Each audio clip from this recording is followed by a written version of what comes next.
You open your eyes for the first time. Here we are, in Mirkwood, the dark forest.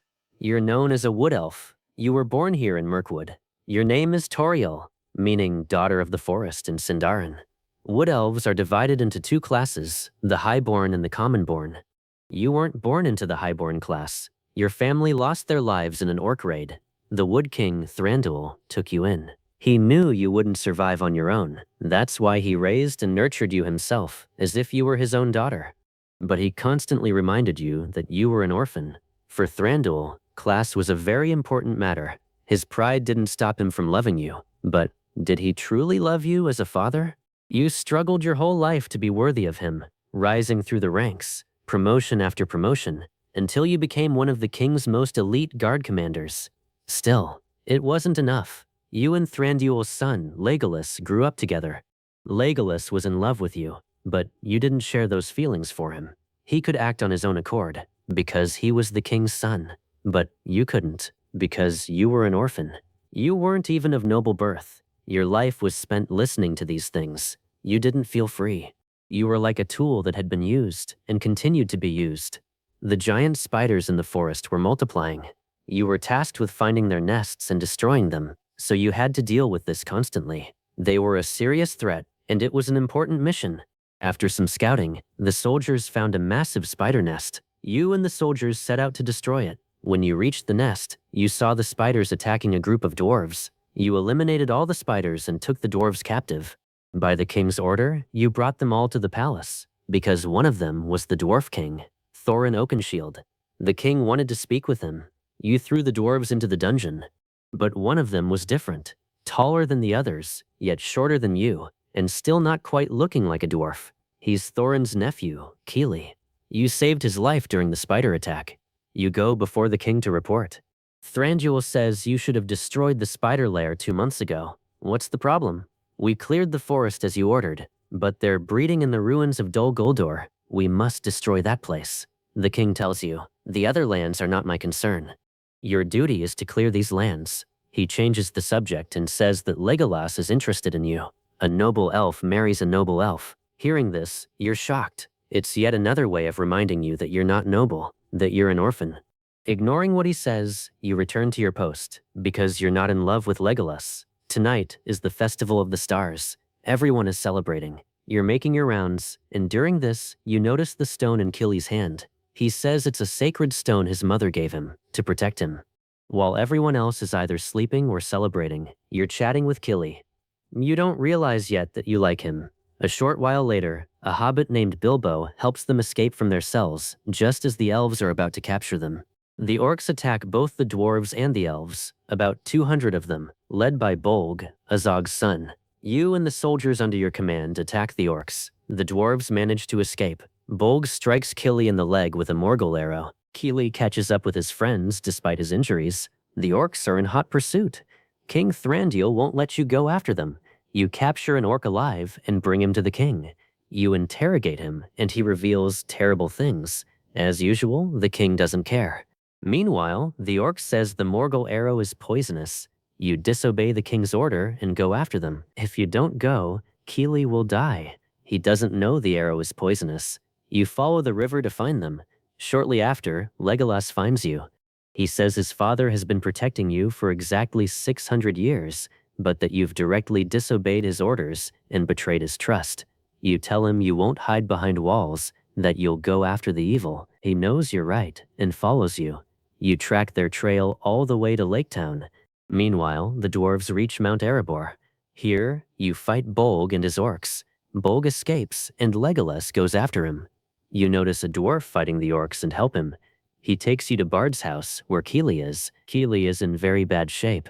The Morgul poison is spreading, and Oin is helpless. You send Beaufort to find Kingsfoil and Athelas, healing herbs. You place the herbs on Keely's wound and heal him by singing a song in Sindarin. This song is a spell, not ordinary healing.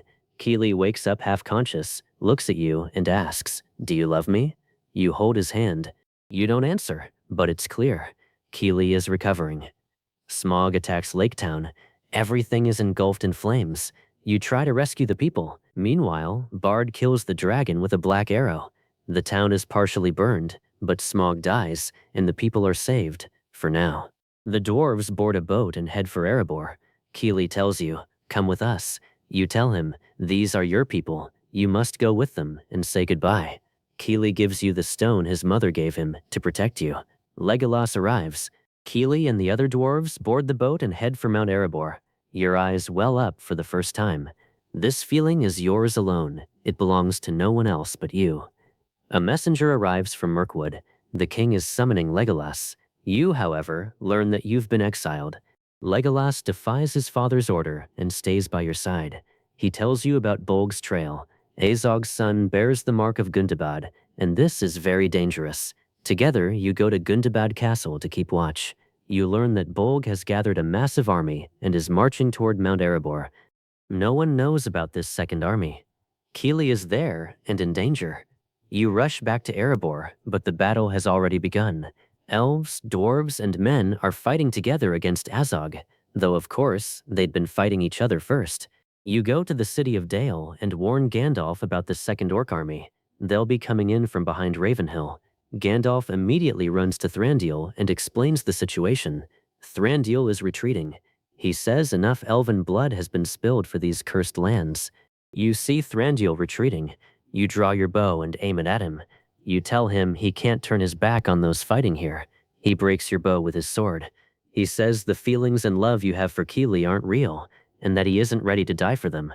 But that's not true. You know you love him. You head to Ravenhill to save him. Legolas comes with you. You set off together without wasting any time, then split up to search. The dwarf king, Thorin, is hatching a dangerous plan. Along with his finest and most trusted soldiers, he's launching a direct attack on Azog himself. Keely is with him. Thorin thinks he can win the battle if he leaves the orc army leaderless, so he wants to eliminate Azog. But he's unaware of the trap Azog has set for him. Azog is deliberately retreating, wanting to lure the dwarf king inside. Thorin sends Fili and Keely on a reconnaissance mission to search the tower. A huge mistake. Azog has set a trap and is waiting. He captures Fili and drags him up onto the platform. Thorin, Bilbo, and Dwalin watch helplessly from below.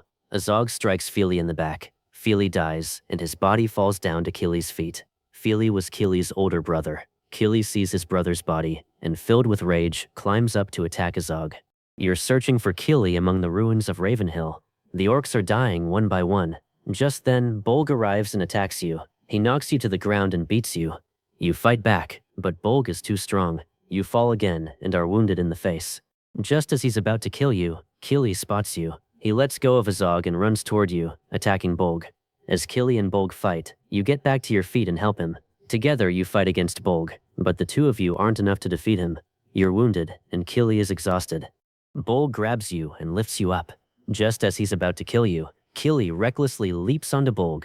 At that moment, Bolg drives his spear into Keely's chest. Keely slowly falls to the ground and dies. You just watch. There's nothing you can do. It feels as if the spear has been driven into your own heart. Filled with rage, you leap at Bolg, and together you fall toward the precipice, sliding down the rocky slope toward the abyss. Bolg gets to his feet. You're lying on the ground, wounded and in agony. Just as he's about to finish you off, Legolas arrives. He attacks Bolg, striking him in the head with his dagger and neutralizing him. You crawl along the edge of the cliffs toward Keely. Reaching his side, weeping, you place the stone he gave you to protect you into his hands. But it's too late now. You know he'll never come back. You've been alive for over 600 years, but this is the first time your heart has ached this much. The man you love is dying in your arms. You never once told him you loved him. Now you're telling him, but he can't hear you. King Thranduil comes to you.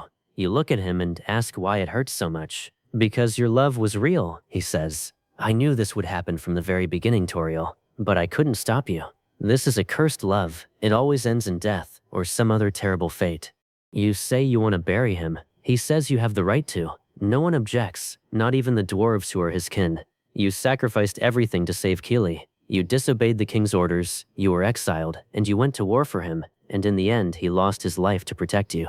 It doesn't seem fair at all, but you have to live with it. Thorin succeeds in defeating Azog, but just like Keely, he loses his life too. Erebor becomes a dwarf realm once again. You bury Keely and send him off into eternity. The funeral ends, but you know the funeral inside you never will. You were born as the forest's daughter, but the forest was never a home to you. The king raised you as his own daughter, but he never said so. Killy loved you, but he's gone now, and you're still here. You have to keep your eyes open, because you don't even have a place to close them.